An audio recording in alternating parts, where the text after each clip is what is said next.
Now, here is the central bank governor speaking about the pleas and appeals he made to the chair of FBN Holdings, Dr. Otudeko. Let's take a listen to that.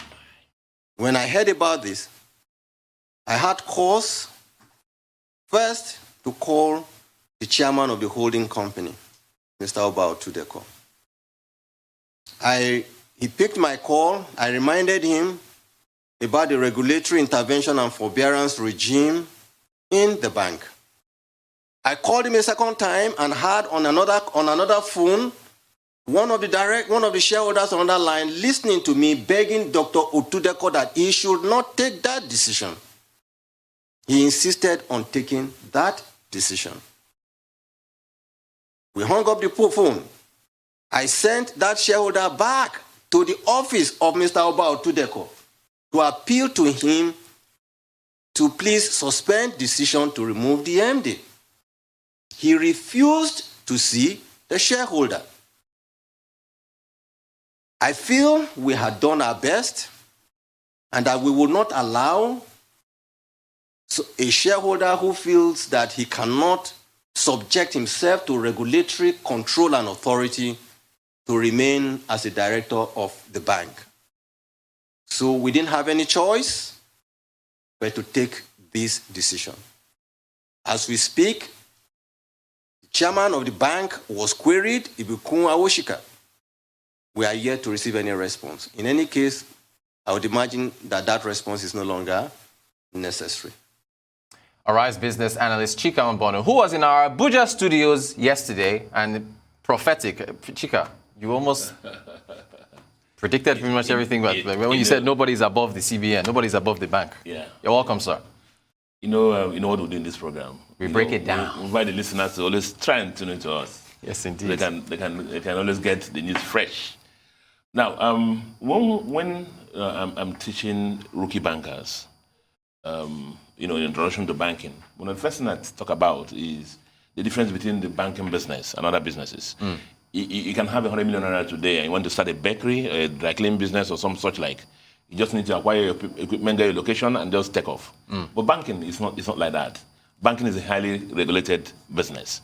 And therefore, you have to be fit and proper. Even if you have your money, and CBN has to regulate and approve you before you can even get a list of shareholders, before getting a list of directors. And let me tell you why. Because of the fact that you have this fiduciary duty to look after people's money. Yes. Just because you have something bank in your name, traders, pensioners, market women, Okada riders, everybody just troops there to go and put their money. And they don't know who you are, just because somebody called Central Bank has given you a license. So banking is a very serious business. It's a very business that operates on trust. And let me tell you why, expand it a little more. At the best of times, look at First Bank, for example, 4.2 trillion in depositors fund. The best of shareholders fund is about 618 billion. Barely less than 15% of the total depositors fund. Yes. So if anything goes wrong, you can imagine what will happen. The depositors fund cannot even barely cover the shareholders fund cannot barely cover the depositors fund. So it's important, therefore, that the CBN, regulates the banks. And that's why, as yesterday, we talked about all these issues. And I said it clearly that the guys in First Bank should watch it. And that nobody is bigger than the bank. The focus of Central Bank is financial stability.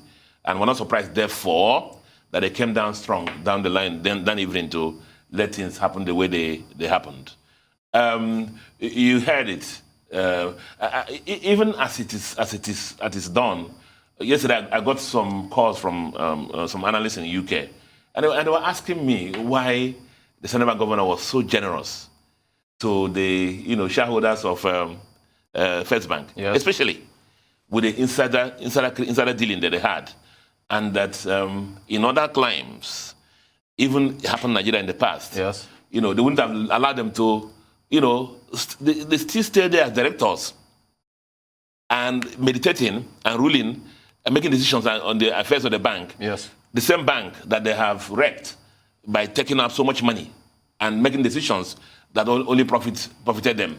I guess why CBN stretch it out again because of the systemically important bank that First Bank is. You don't want to do things that will cause panic in the system. I guess that's why they stretch it and worked it out. And I thought that the shareholders who did this insider dealing, insider lending, would have been wiser and accepted the CBN hand of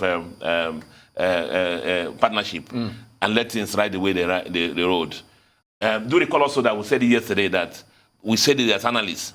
We're not inside First Bank. We know that, you hear the CBN governor confirm it. We said that when this kind of thing happen, MDs are removed this way, it means that the interests of the core shareholders conflict with the interests of the MD.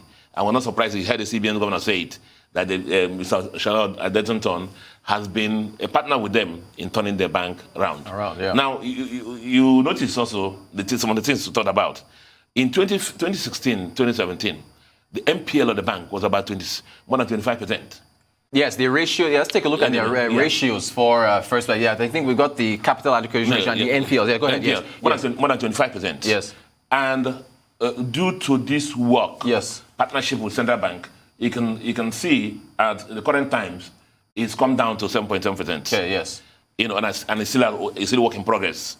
It's still work in progress. And so the capital adequacy also, you can see that also is gotten much better. So somebody will ask, therefore, what next for First Bank? Yes. What next for First Bank? That's somebody will ask. What next for First Bank? And having CBN hasn't dissolved the board, what next for the First Bank? I think the first thing that will happen, therefore, is the fact that CBN is going to insist on the books being cleaned up properly. Okay. So that the capital adequacy issues will be addressed. Okay. And if there are any gaps, which I believe there are, the shareholders will be called upon to make up the gap. You do recall in the CBN governor's speech, he mentioned it that several times they've been called upon in the past to be for the capital, but they couldn't do that. So this must be done. Central Bank also will ensure corporate governance is returned to the bank. Superior corporate governance is returned to the bank. That's one of the things they're going to work on also. Now they're going to focus on these insider loans. The Dr. Tudeko and the Honeywell. They're going to work on the insider abuse, the insider loans, and restore corporate governance in the bank. Yes. Now let me tell you something else also. Insider dealing, based on BOFIA, the Bank and Other Financial Institutions Act. Yes. Insider lending, is a criminal offense. And so anybody who has been involved in it, especially in this situation where the CBN has come in now and is on the board, must actually, quickly go and work with Central Bank towards resolving the issue, because this can be criminalized. It can actually be criminalized. Yes. And the bank must therefore work towards returning back to taking its place as the leading bank in the country. Those are things that CBN are going to work on going forward. We have, I think we're looking at everybody was focusing on the stock price of FBNH. So if yesterday, I think it was down by 7%. 6-7%. But also, Honeywell was down. Yeah, Honeywell flour. Yeah, was down by. This was again closing as of yesterday, 3.76. So,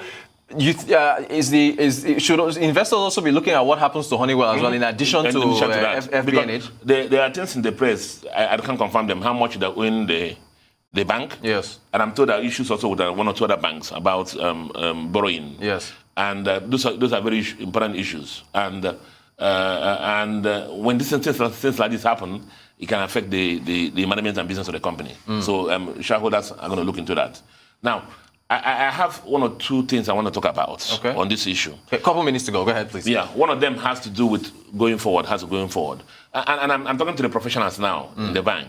Now, and pleading for unity and oneness, because look at now, somebody was promoted to MD, the person has now been stepped down to deputy MD. Yes. Some people were made deputy MD, they've been stepped down to the director level, and some people were promoted, and so on. So, Dr. Shala Adetunton has to, have the spirit to work together with this team, and everybody just calm down and then focus on what's best for the bank and move the bank forward. They should remember, must remain professionals. Now, because they don't remain professionals, their defense always will be remaining professional.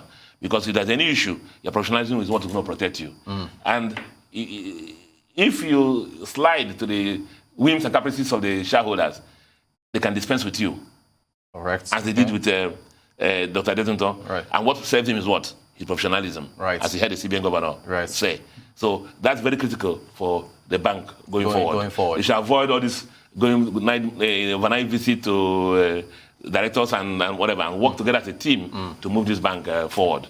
So that all the investors, depositors fund, which I know is everything safe. It's safe, yep, You know, and the bank will take its rightful place in the economy. Arise business analyst Chika Mbona, as always. Chika, we always appreciate you breaking these things down for us. Thank you so much. Thank you.